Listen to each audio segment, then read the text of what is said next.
पण त्यांना रस्त्यांचा, हॉकर्सचा, अनऑथराइज पार्किंग ह्या सगळ्या इश्यूजबद्दल त्यांची अपेक्षा असते नगरसेवक, आमदार किंवा खासदारांकडे.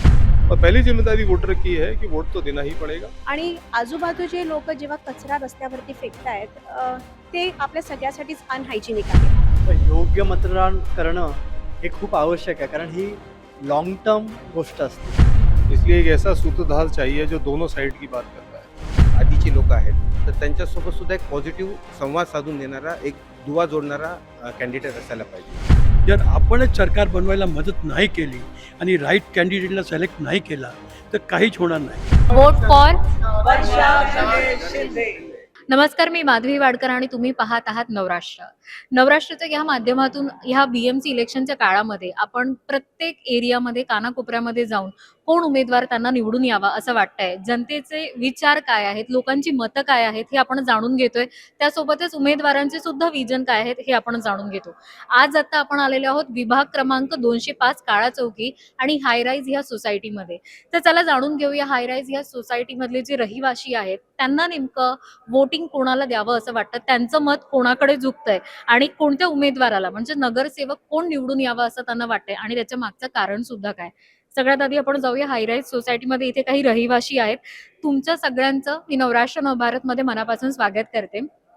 205 हा विभाग आहे, काळा चौकी हायराईज सोसायटी. महिला विभाग यावेळेला ही सीट जाते महिलांसाठी आणि वर्षा गणेश शिंदे आणि सुप्रियाताई हे दोन्हीही या पक्षामध्ये म्हणजे दोन वेगवेगळे पक्ष इच्छुक उमेदवार म्हणून उभे आहेत.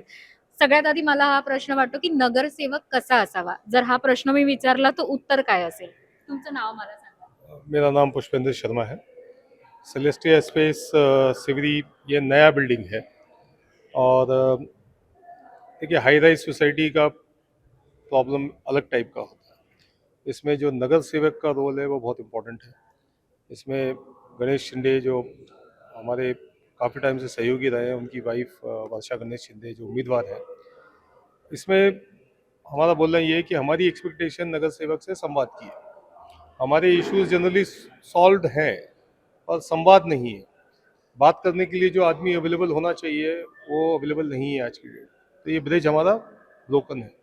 ये बहुत अच्छी बात है कि कैंडिडेट हाई राइज एसोसिएशन के इम्पोर्टेंस को समझ रहा है, उनको रीच आउट करने की कोशिश कर रहा है और बातचीत चालू हुई है।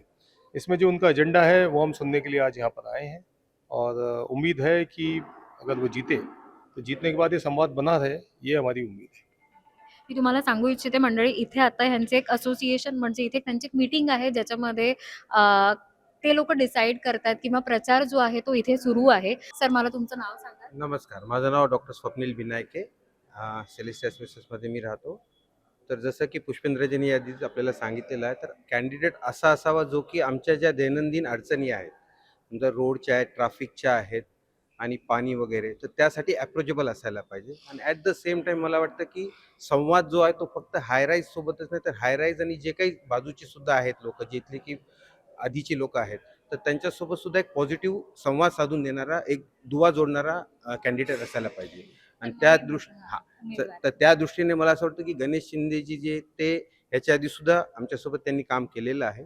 तर त्यांच्या ज्या वाईफ आहेत की वर्षा गणेश शिंदे, तर आम्हाला वाटतं की त्यांचा जो काही त्यांना आत्तापर्यंतचा कार्यकाळ आहे किंवा त्यांनी जे काही आम्हाला मदत केलेली आहे, तर त्या दृष्टीने ते आम्हाला ॲप्रोचेबल वाटतात. उमेदवार कोणी असू शकतो, पण आम्हाला आमचा नगरसेवक वर्षाताईसारखा का हवा. आम्ही मागची 5 वर्ष गणेश शिंदेशी बघतो. कुठल्याही पदावर नसताना त्यांनी जी समाजसेवा किंवा आमचे जे विषय हाताळलेत ते एकदम म्हणजे त्याला काय हेच नाही, म्हणजे एवढं व्यवस्थित आम्ही केव्हाही त्यांना अप्रोच केली की ते लगेच आम्हाला अवेलेबल असतात. आणि आता एक विश्वाससुद्धा असा आहे की ते भारतीय जनता पार्टीचे उमेदवार आहे आणि भारतीय जनता पार्टीच्या म्हणजे आमदाराने किंवा MP ने जे कामं करून दाखवलेत ती अपेक्षा आम्हाला त्यांच्याशी आहे, म्हणून आमचा विश्वास त्यांच्यावर पूर्ण आहे. खरं तर हा विधानसभा जो पूर्ण विभाग आहे त्या दृष्टीने मी विचारेन की तुम्हाला समस्या काय वाटतात, की ह्या प्रामुख्याने समस्या या विभागाच्या आहेत आणि हा जर उमेदवार निवडून आला तर विश्वास आहे की ह्या समस्या ज्या आहेत त्याचं सोल्युशन मिळेल असं. मी बहुतेक वॉर्ड्समध्ये शिवडी विधानसभेत हायराईज सोसायटीजना जे इश्यूज आहेत, प्रॉब्लेम्स आहेत ते बाहेरचे आहेत, सोसायटीच्या बाहेरचे. कारण हायराईज सोसायटीजमध्ये आतली अर्थव्यवस्था जी असते ती पूर्णपणे व्यवस्थित असते. पण त्यांना रस्त्यांचा, हॉकर्सचा, अनऑथराइज पार्किंग ह्या सगळ्या इश्यूजबद्दल त्यांची अपेक्षा असते नगरसेवक, आमदार किंवा खासदारांकडनं. तर मी इथं जे 205 मध्ये मी इथं राहत नाही, पण मी इथं हायराईज रेसिडेंट्स असोसिएशनच्या तर्फे इथल्या मीटिंगसाठी आलो आहे, सभेसाठी आलो आहे. नाव सांगा. माझं नाव डॉक्टर गौतम देशपांडे आणि मी थोडंफार जे काही ऐकलंय आता इथले जे कॅन्डिडेट आहेत वर्षा गणेश शिंदे त्यांच्याबद्दल खूप पॉझिटिव्ह ऐकलंय, कारण गणेश शिंदे आणि वर्षा शिंदे या दोघांनी नगरसेवक नसताना सुद्धा भारतीय जनता पक्षाच्या तर्फे त्यांनी इथं सोसायटीजसाठी ही काम केलं, हायराईज सोसायटीजसाठी आणि इतर लोकांसाठीही काम केलं. आणि जसं ललित जैन आता म्हणाले की ह्या दोन्ही सोशल जे ग्रुप्स आहेत, हायरायझेस आणि नॉन हायरायझेस, ह्यांच्यामध्ये कुठंतरी एक बॅलन्स करणं खूप गरजेचं आहे आणि हे काम नगरसेवकच करू शकतो. आणि नगरसेवक जो असतो तो तुमचा सगळ्यात जवळचा रिप्रेझेंटेटिव्ह असतो, सगळ्यात ॲक्सेसिबल असतो. पण आत्तापर्यंत मी ऐकले की जनरली लोकांना ॲक्सेसिबल नव्हते किंवा नगरसेवक कोण आहे ते माहिती नाही आहे, आमदार कोण आहे ते माहिती नाही आहे, कुठंतरी तो गॅप होता. पण गणेश किंवा वर्षा ह्या गोष्टींमध्ये मला वाटतं तो जो गॅप आहे तो ब्रिज करतील, कारण ते ऑलरेडी संपर्कात आहेत, ॲक्सेसिबल आहेत, दोन्ही कम्युनिटीजना खूप चांगले ओळखतात आणि कुठेतरी तो बॅलन्स निर्माण होईल असं मला वाटतं. थँक्यू. मी तुमच्याकडे वळेन. महिलांचे प्रश्न प्रामुख्याने आपले असतात वेगळे आणि एक महिला म्हणून मला वाटतं की आपल्याला हीच इच्छा असते की हे जे काही सोल्युशन्स जे प्रॉब्लेम्स आहे त्याचे सोल्युशन आपल्याला नगरसेवकाकडून मिळावे. तुम्हाला काय प्रॉब्लेम्स वाटतात ह्या एरियाचे एक महिला म्हणून आहेत आणि कोण उमेदवार असावा आणि तो का असावा? माझं नाव गीता बोरा आहे आणि मी सेलेस्टिया स्पेसेसची रहिवासी आहे. तर आमचे स्पेसिफिकली इश्यूज हे आहेत की एकतर आमच्या सोसायटीच्या बाहेरचा जो रोड आहे तो कुठे ना कुठे लोक त्याच्यावरती एक ताबा घ्यायचा प्रयत्न करतात. जसं मध्ये एक कोणीतरी पिजन सेलिंग बूथ बनवलेला किंवा जर कचरा डम्पिंग चालू आहे, म्हणजे आपण सगळेच त्या रोडवरून येतो आणि आजूबाजूचे लोक जेव्हा कचरा रस्त्यावरती फेकतायत ते आपल्या सगळ्यासाठीच अनहायजिनिक आहे. माझा विचार असा आहे की जे नगरसेवक येतील त्यांनी ह्याच्याकडे लक्ष द्यावा की आपला जी एरिया आहे तो हायजिनिक राहावा. आणि जर लोकांना इन्फॉर्मेशन नसेल, आपल्या बिल्डिंगमध्ये आपण डेफिनेटली गार्बेज सेग्रिगेशन करतो, पण जर लोकांकडे ती इन्फॉर्मेशन नसेल तर ती द्यावी आणि त्या लोकांना पण एड्युकेटेड रेजिडेंट्स म्हणून, एड्युकेटेड सिटिझन्स म्हणून या एरियामध्ये राहावं. दुसरी एक इश्यू आहे की आपल्या एरियामध्ये लोक रात्री खूप जोरात म्युझिक लावतात आणि याच्यावरती आम्ही कितीही कंप्लेंट केलं तरी हे कंट्रोल होत नाही आहे. याचा इश्यू आहे ना आपल्या मुलांवरती पण होतो. म्हणजे त्यांच्या एक्झाम चालू असताना असे आवाज होतात की आपण त्याच्यामध्ये अभ्यासच करू शकत नाही. रात्री 3 वाजता फटाके चालू होतात. म्हणजे हे आपल्या सगळ्यांसाठीच, फक्त हायराईजसाठी नाही, जे लोक आजूबाजूला राहतात त्यांच्यासाठी पण इश्यू आहे. तर नगरसेवक असा असावा ना की चांगली समजण देऊन त्यांच्याकडून असं काम करून घेईल की काही आपलं भांडण नाही आहे हायराईज आणि रेग्युलर जे रेजिडेंट्स बरोबर. जे आपण रूल्स करतोय ते सगळ्यांसाठीच लागू आहेत. म्हणजे जर आम्ही व्हॉल्यूम कंट्रोल करणार, त्यांनी पण व्हॉल्यूम कंट्रोल करावा, आम्ही क्लेनलीनेस ठेवावी, त्यांनी क्लेनलीनेस ठेवावी. मला वाटतं तोच एक रस्ता आहे की आपण भारताला एका वेगळ्या पायरीवरती घेऊन जाऊ शकू. मला ना तुम्हाला सगळ्यांना एक प्रश्न विचारावाचा वाटेल. आता BMC इलेक्शन आहे, वोटिंग जेव्हा प्रश्न येतो, तुम्ही सगळेही खूप एज्युकेटेड आहात मी असं म्हणेन, कारण हा जो काळाचोखी हा जो विभाग आहे हे दोन्ही वर्ग आहे, ह्याच्यामध्ये मिक्स वर्ग मी आपण म्हणू शकतो. तर अनेकदा इलेक्शनच्या वेळेला असं होतं की वोटिंग हे पैसे देऊन सुद्धा केलं जातं. तर ह्याबद्दल जर मी आज तुम्हाला मत विचारलं तर तुम्ही काय सांगाल की मतदान करणं आणि योग्य मतदान करणं किती महत्वाचं आहे?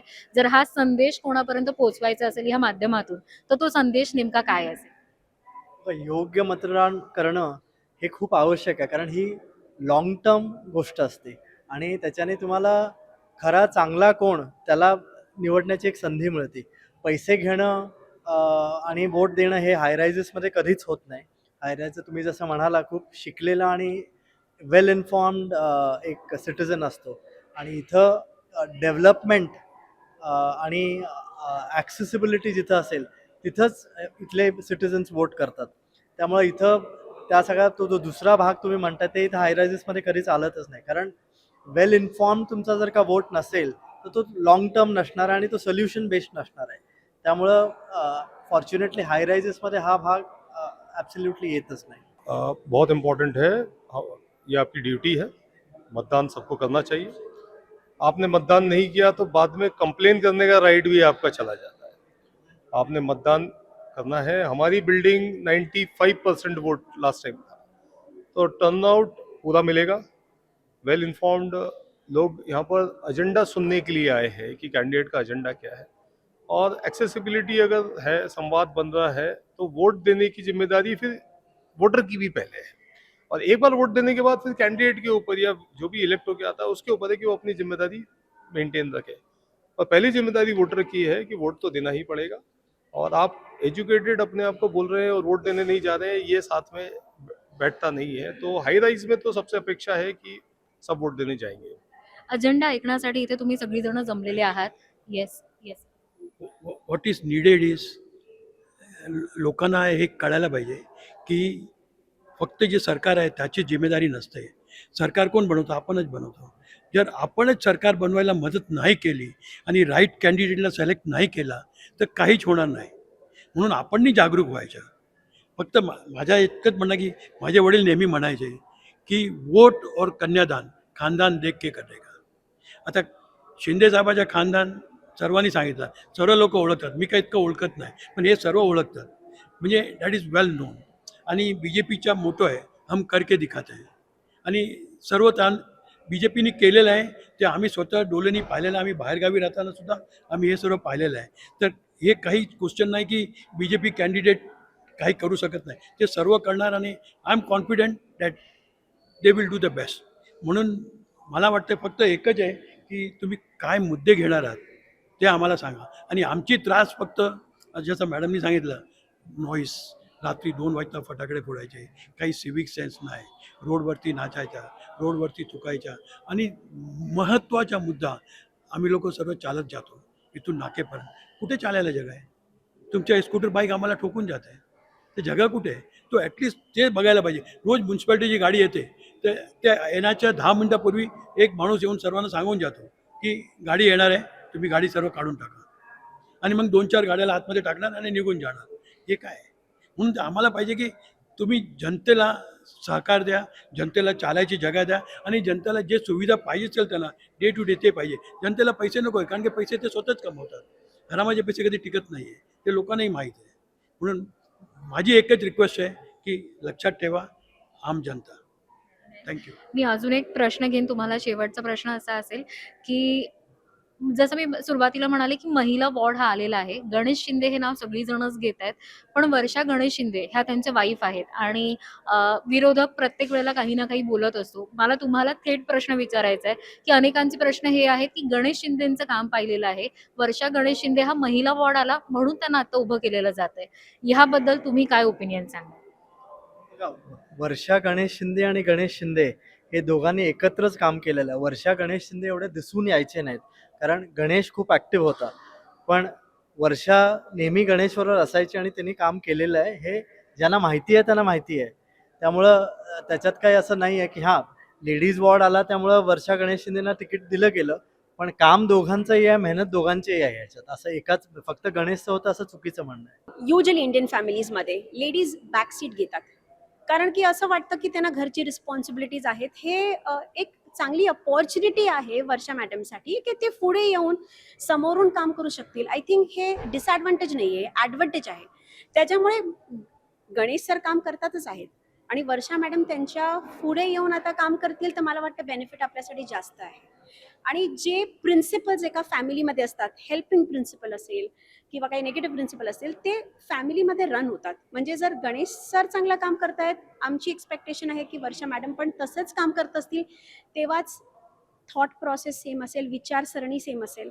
आणि ती आमची एक्सपेक्टेशन आहे आणि आम्हाला वाटतं की हे आम्ही बघू. मी एक छोटासा पुन्हा अजून एक शेवटचा प्रश्न घेते. तुम्हाला एका शब्दामध्ये सांगायचंय, गणेश शिंदे यांनी आतापर्यंत जर का मी विचारलं की ही एक मेन समस्या होती ती तुमची सोडवली, तर ती कोणती असेल? आणि जर आज तुम्हाला माध्यमातून हे सुद्धा त्यांच्यापर्यंत पोहोचवायचे की ही समस्या सोडवली गेली जावी, तर ती सुद्धा कोणती असेल?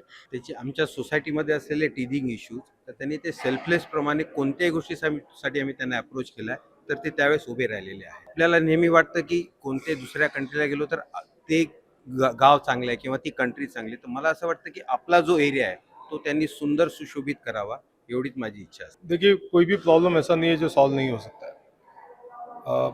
प्रॉब्लम आज यहाँ पर हमको देखने को मिलता है कि इतना डेवलपमेंट इस रोड पे हो रहा है कि लोग, जो पुराने लोग हैं और जो नए लोग जो नए बिल्डिंग्स में आ रहे हैं, उनमें डायलॉग की कमी है। दोनों एक दूसरे को समझ नहीं पा रहे, इसलिए एक ऐसा सूत्रधार चाहिए जो दोनों साइड की बात कर पाए। अगर हाई राइज नए लोग आ रहे हैं, पुराने लोगों को अगर कुछ तकलीफ हो रही है तो वो भी समझने की ज़रूरत है। संवाद, मैं फिर से वही बोलूँगा कि संवाद अगर दोनों साइड का एक कॉमन आदमी मिलेगा तो कोई भी प्रॉब्लम ऐसी नहीं है जो सॉल्व नहीं हो सकती।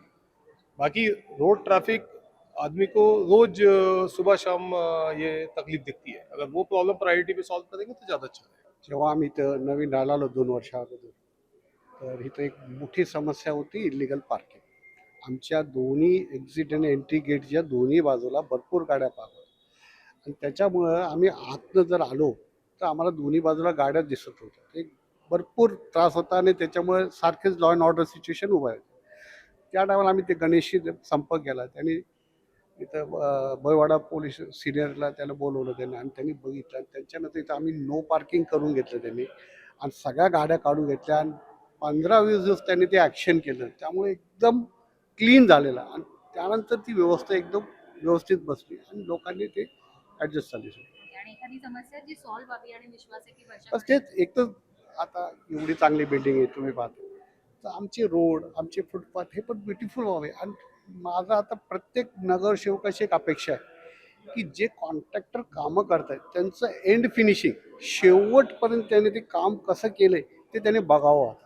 कारण आम्ही फॉरेनला गेलो की सगळं त्यांचं एंड फिनिशिंग एकदम चांगलं असतं. शेवटचा कोपरा पण त्याने चांगला फिनिश केला असतं. आणि आपल्या इथं बघा ते सोडून जातं, ते हे पण त्यांनी बघावं. एन्क्रोचमेंट होऊ नये हे सगळं त्यांनी, आता नगरसेवकांनी त्यांचे विषय त्यांनी ते हाताळलेच पाहिजे. तुम्ही काय सांगाल? एक महत्त्वाची गोष्ट ज्याच्यासाठी गणेश शिंदेने माझी मदत केली शिवडी विधानसभेत, त्याच्यामुळंच तो शिवडी विधानसभेचा अध्यक्ष म्हणून नेमला गेला, ते होतं वोटर रजिस्ट्रेशन ड्राईव्ह आपण खूप केल्या शिवडी विधानसभेत. आणि त्याच्यामुळं हायराईज सोसायटीजना जवळजवळ 12 हायराईज सोसायटीजना स्वतःचा बूथ मिळाला आणि त्याच्यामुळं कन्व्हिनियन्स आणि वोटिंग पर्सेंटेज खूप प्रचंड प्रमाणे वाढला. त्याच्यामुळं मागच्या इलेक्शनच्या नंतर टाइम्स ऑफ इंडियाने आम्हाला कव्हर केलं होतं की हायरायजेसमध्ये ऑलमोस्ट 95% वोटिंग होते. सेलेस्टिया स्पेसेसमध्ये आम्ही उभे आहोत, त्यांचा स्वतःचा बूथ दिला गेला. आजूबाजूला जवळजवळ 12 सोसायटीज आहेत जिथं स्वतःचा बूथ दिला गेला. हे सगळं झालं कारण आम्ही वोटर रजिस्ट्रेशन केलं. जवळजवळ 5-10 कॅम्प आम्ही केले प्रत्येक सोसायटीत. त्याची मला वाटतं एक खूप मोठी मदत होते आणि त्याच्यात गणेश शिंदेचा खूप मोठा रोल होता. आणि त्याच्या व्यतिरिक्त पुढं जाऊन जर का वर्षा गणेश शिंदे निवडून आली तर आजसुद्धा आम्ही त्यांना दाखवलं की रस्त्यांची जी कंडिशन आहे ती खूप खराब आहे. फुटपाथ एन्क्रोचमेंट आणि रोड रिपेअर्स अनएंडिंग आहे, संपतच नाहीत. त्यामुळं बिल्डिंग सुंदर आहेत, परिसर सुंदर आहे, पण रस्ते खूपच खराब आहेत. रस्त्यांवर त्यांनी खूप लक्ष दिलं पाहिजे. हा, तुम्ही काय? जसं बाकीचे मेंबर्सनी सांगितलं की एक कम्युनिकेशन चॅनल त्यांनी खोलला आहे आणि हा कम्युनिकेशन चॅनल सगळ्यांसाठी असायला पाहिजे. म्हणजे तुम्ही कुठच्याही लोकेशनमध्ये असावा. आपण हाय रायझेसमध्ये आहोत किंवा लोकल रेसिडेंट्स आहेत जे वर्षापासून इकडे आहेत, पण कदाचित त्यांना एका स्टाईलमध्ये राहायची सवय झाली आहे, पण ती स्टाईल आपण इम्प्रूव्ह करू शकतो. जसं आपण पुढच्या दुसऱ्या कंट्रीमध्ये जातो किंवा दुसऱ्या शहरात जातो आणि आपण बघतो की अच्छा इकडे लोक असे राहत आहेत. तर मला वाटतं एकदा कम्युनिकेशन चॅनल त्यांनी गणेश शिंदेनी चालू केलेला. माझा असा विचार आहे जेव्हा वर्षा मॅडम येतील त्यांनी हा कम्युनिकेशन चॅनल स्ट्रॉंग करून त्या लोकांना पण क्लेनलीनेस, एड्युकेशन असे सोल्युशन्स द्यावे ज्याच्यामुळे त्यांना पण स्वतःच्या जीवनात आनंद येईल.